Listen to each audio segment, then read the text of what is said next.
स्वागत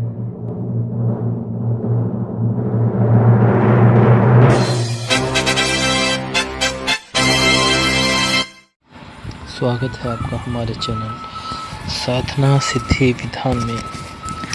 अब हम आपको बताने जा रहे हैं बाबा अमर सिंह पवन यानी गुरु अमरा के बारे में।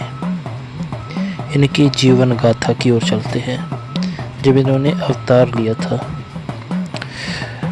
बाबा अमर सिंह पवन का असली नाम कामराज था। अब इनके जन्म स्थान की बात कर देते हैं।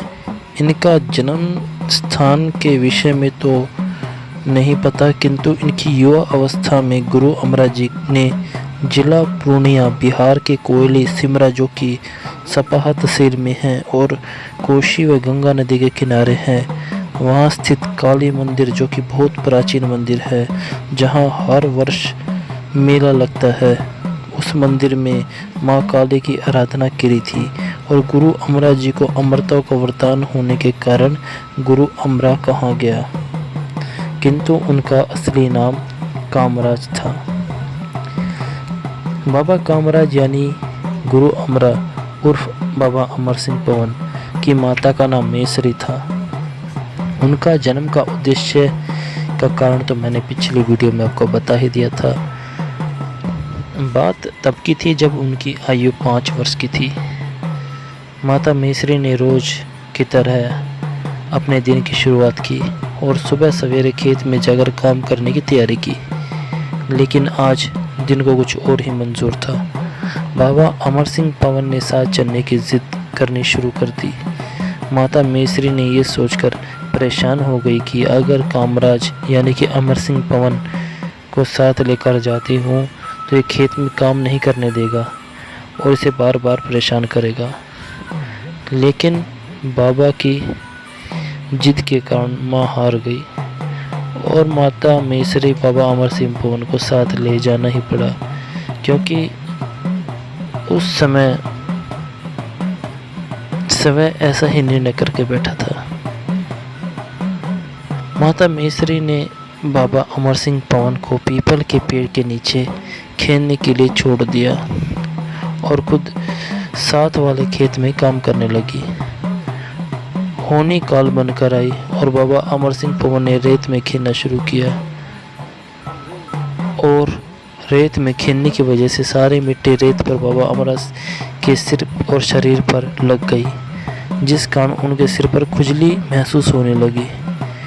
उन्हें पास ही दिख रही एक लकड़ी उठा लिया, जो लकड़ी नहीं वास्तव में एक सांप था। सांप ने तुरंत बाबा कामराज यानी अमर सिंह पवन को काट लिया। माता मेसरी ने अपने पुत्र को सांप द्वारा डसा हुआ देखकर रो को बुरा हाल कर दिया, लेकिन अब कहने और सुनने के लिए उसके शरीर में कुछ भी न था। संपूर्ण गांव में मेसरी के बालक को सांप द्वारा काटे जाने का शोर हो गया, लेकिन कोई कुछ न कर सका, क्योंकि अब उसके शरीर में कुछ करने के लिए कुछ रहा ही नहीं था। सांस चलना बंद हो गई थी, शरीर नीला पड़ गया था और माँ रोते रोते विलाप करके पूरे गांव को निर्णय लिया कि बच्चे को शरीर को नज़दीक नदी में विसर्जित कर दिया जाए।